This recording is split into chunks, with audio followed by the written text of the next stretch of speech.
Am I the a-hole for not letting my miracle baby niece be my flower girl at my wedding?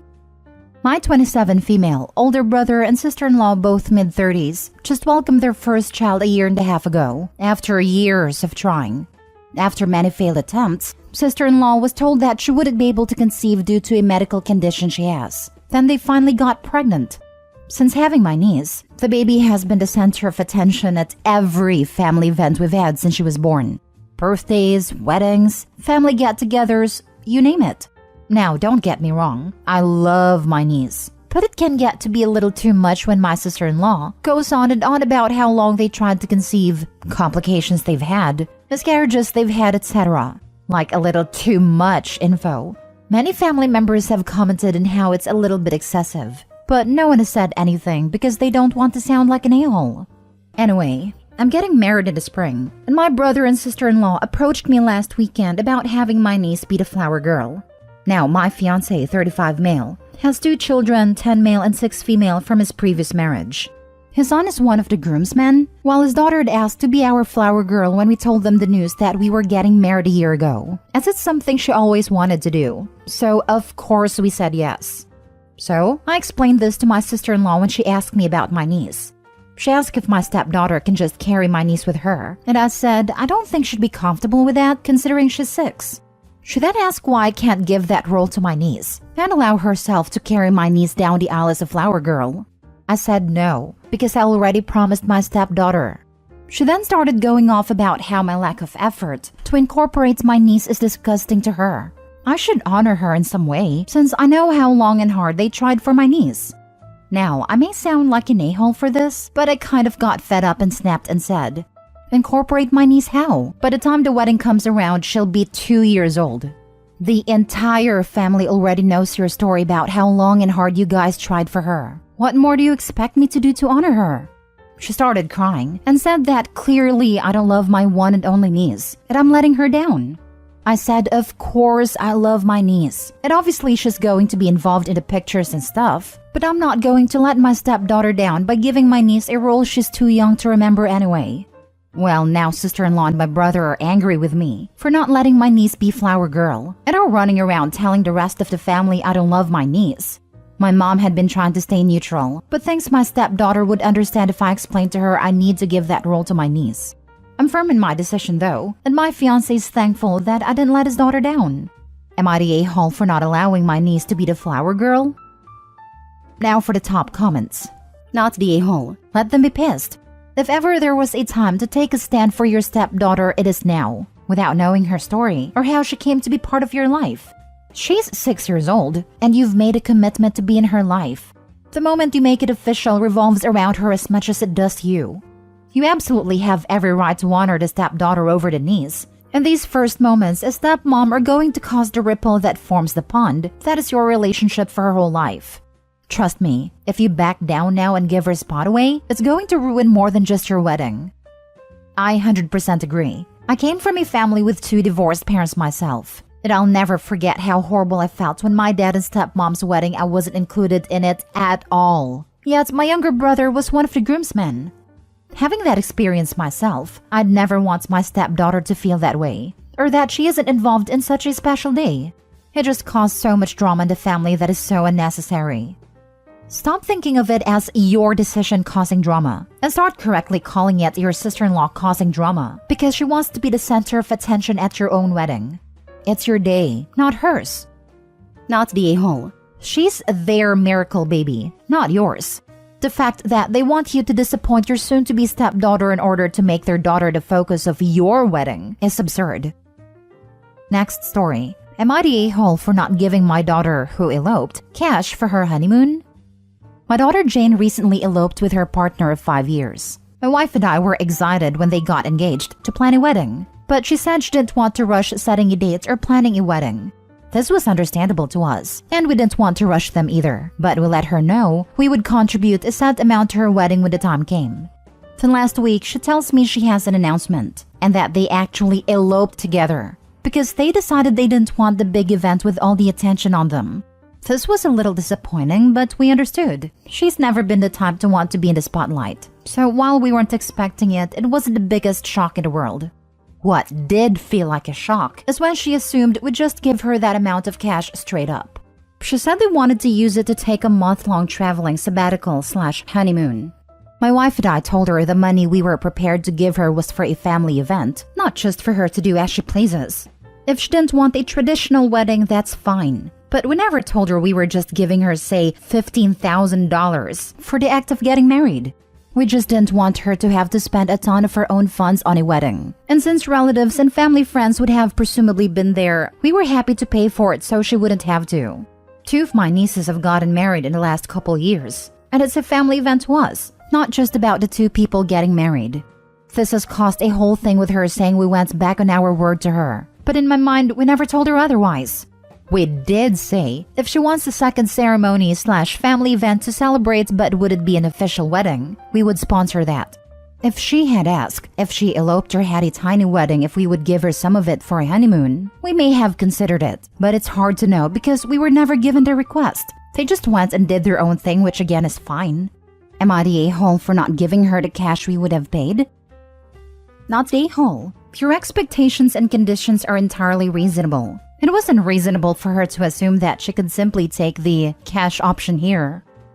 A wedding with just the people getting married is only about a couple. A wedding with both families invited is a family event focused around a couple.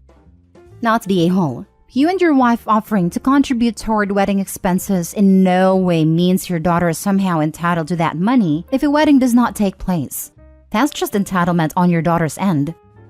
Yes, and it's a conversation you have with your parents before you elope. I talked all my options out with my dad. He was willing to give us a set amount if we eloped, or contribute the same amount to a wedding. But it's a discussion, not I got married. Can I have the cash? My father-in-law told me if he were in my shoes, he'd take some of the wedding fund they had for us and maybe use it as part of a down payment on a house and cut expenses here or there with the event. So we did exactly that, but he explicitly said that was an option. Never in a million years would I have expected to just be gifted that money. Especially for a honeymoon. I mean, that doesn't mean it's not important to some people, but I can imagine parents being happier helping a child with a home over a once-and-done expense. My parents offered to kick in for a portion of my wedding, or give me the equivalent if we wanted a destination wedding. We never had a third option for cash. It was always for the wedding. Next story. Am I the a-hole for oversalting my brother-in-law's food? I, 29, may love to cook, and even more so when I'm cooking for other people. I'm also the kind of person who likes to be good at everything I do, so I put in a lot of effort into cooking and also always ask for feedback so I can make it better the next time. The one thing I ask for is that whoever I'm cooking for takes one bite before adding anything to it for 2 reasons. 1, I want to know how my cooking turned out. 2, it's kind of rude to assume someone's cooking is lacking before you even try it. I understand that people have different tastes and palates, and I wouldn't ask them to not put any more salt, pepper, or other seasonings after they try it. I just ask for one bite so I can get actual feedback. My brother-in-law, 36 male, doesn't agree with me on this, and when I've asked him to just try it before adding salt, he gets heated and says that he knows what he likes, and he should be able to do what he wants with his own food. I fully understand and support him eating his food the way he likes truly. But at the end of the day, how does he know whether or not I've salted my food enough if he doesn't take a bite first? Like I said, I'm always trying to improve. So I make changes dependent on people's feedback. So the recipes change every time I make them, adding a little bit here and taking away a little bit there. So there's no way for him to know how my next dish will come out. I also don't cook for him all that often. Maybe once or twice a month when the family's over. Anyway, the last time I cooked for the family, I made sure to put extra salt in because that was the feedback I got the last time I made that specific dish. Another thing to note is that brother-in-law adds salt to all of his food, and it's always a substantial amount of salt. So when I served brother-in-law's plate, yes, he can serve himself. I just like to also put effort into the presentation. I told him that I added more salt than usual, so he should try it before he adds salt. He said, "I'll do whatever I want with my food, thanks," and just brushed me off. We sit down to eat and he immediately starts salting his food like usual. Everyone else is trying it and saying it's really good, and they give me a solid 8 over 10 when I specifically ask for a rating on a scale of 1 to 10. Brother-in-law takes a bite and makes a face. He's very fair, and so it really shows when he's irritated because he gets really red. And he was red as a brick. I asked him what was wrong with it, and then he accused me of oversalting his food on purpose, so that it'd ruin his food when he added more salt. Here's where I may be the a-hole. I responded by saying that maybe if he tried the food first, then he wouldn't have oversalted it himself by adding more salt. He got pretty salty, pun intended, over what I said, and my sister called me petty for messing with someone else's food, and now he's refusing to eat what I cook. My mom is a peacekeeper, so she's telling me to apologize, and my dad doesn't think I did anything wrong. So am I the a-hole? Edited to add. I added more salt to the whole dish before serving it to anyone. He got the same amount of salt as everyone else before he added salt on his own plate. I'm not sure if this matters, but I don't stare at people while they eat, and I'll wait until we're all done and we're doing dishes for feedback. I agree with commenters that it would be strange to just stare, wide-eyed and waiting for everyone to take their first bite. Also, I don't mind how anyone likes their food. They can have it as salty as they want. I just ask that they take a bite first instead of assuming that it won't be to their liking. I'd also never say anything about it to anyone I wasn't extremely close with. It's very common in our family to give honest feedback on stuff. My mom at her crafts, my dad with his cooking and woodworking. So it's very normal for us to have the kinds of interactions. Now for the top comments. So you put the same amount of salt into everyone's dish, but because it was an appropriate amount of salt for the dish, your brother-in-law adding additional salt made his oversalted? You didn't oversalt the dish. Your brother-in-law oversalted his own dish. Not the a-hole. You are way too nice. Him refusing to eat what you cook sounds like a win. No need to cook for the rude, entitled a-hole anymore. Remind them before he comes over again that he will need to make sure that he has eaten before coming over from now on. I frankly wouldn't invite sister-in-law or brother-in-law over for something that includes a meal-first attitude even before the salting issue, and for her enabling rudeness, generally unappreciative and downright rude. Tell your sister and mom that you are not apologizing. If he wants to be a patty child, then he can. I'd tell them the following. If he doesn't want to eat my food anymore, that is his choice. But I did not target him. I warned him of the extra salt in the dish. I asked him to just try one bite before he added salt, and he chose to ignore and dismiss me. That is not my fault, and I'm not going to apologize. This is it, right here. If Opie did not tell brother-in-law and only extra salted his plate, then maybe I could get behind the YTAs here. But Opie warned him, and he childishly dismissed the disclaimer. Absolutely not the a-hole. Last story. Am I the a-hole for not wanting to pay for dinner? Typing this out sounds insane, and I really don't think I'm in the wrong, but I just need to know. So a friend invited me to a dinner party at her house a few weeks ago, and the actual dinner party was last night. I asked if I should bring anything, but she said no, that is not a potluck. She'll be making dinner for everyone. There were 7 of us total and the food was good. During the meal, we were all laughing and called our friend the dinner host a chef, because she made a big dinner for all of us. And we all said how much we appreciated it, because it's hard to get everyone together at the same time. At the end of dinner, we all helped clean, wash the dishes, then have some wine. It started getting late, so people started to head out. And on our way out to dinner, host said don't forget to Venmo/Cash App/Zelle her. Some of us were confused because we had no idea what we had to send her. So I asked her, what am I sending you money for? And she said for cooking dinner. Me, I don't understand why we should pay. Her, because I spent my money and hosted the dinner and cooked. Me, none of us asked you to. You volunteered to do it, and you never mentioned paying until now. Her, I didn't do this for free. Me, you should have told us before you hosted that you expected this. I don't think it's fair to just bring this up and expect people to pay.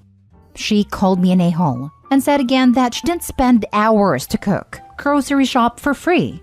I have never heard of this, like ever. We kept arguing, and after a while, I just Venmo'd her the $40 she asked for. I don't think I'm the a-hole at all, and some of my friends agreed with me. Some have said it's normal to pay for dinner during a dinner party at someone's house, so now I'm not sure. Edit. A lot of you have asked what she made, and it was some salad I've never heard of. The main course was smoked Gouda mashed potatoes with beef short ribs. A dessert I forgot the name of. I think she said she bought this from a bakery. She also made vegan mashed potatoes and vegan ribs for one of our friends who is vegan. She also made or bought chicken skewers as the appetizers. Even though she said not to bring anything, I brought rum cake from my local bakery. And yes, everyone brought something small. We also had charcuterie and cheese board that 2 of the girls brought. Some girls brought wine, and we even had one girl bring candles to set the mood. We are in the US and none are European. I spoke with some of the others, and although they had paid for a dinner party before, it was discussed first. No one has ever done what this friend did, which was spring an unexpected cost on us. All of us are in our early 30s. The group chat is going crazy right now because everyone is angry at her. Not the a-hole. What your friend did was extremely scummy. She invites all these people to dinner that she is making with no mention of paying before and after this. And then when everyone is done eating and finished cleaning, out of the blue she expects everyone to give her money? If I was expected to pay for a dinner without knowing until after I ate, I would have skipped the dinner entirely. Cut contact with his friend. She shouldn't be hosting dinner parties if she will put stunts like this. Some have said it's normal to pay for dinner during a dinner party at someone's house. No, this is not normal. It's normal at the restaurants, but at one's house? This ain't normal. And it sure isn't normal to wait until after the food was eaten and everyone helped clean up. At a restaurant, guests get to choose the dinner as well. And not clean up, lol. $40 is a bummer, but in the long run, it's a small price to pay to learn that your friend is tacky, cheap, has bad manners, and has no social intelligence whatsoever. Consider it part of the cost of doing business as an adult, and handle your relationship with her in the future accordingly.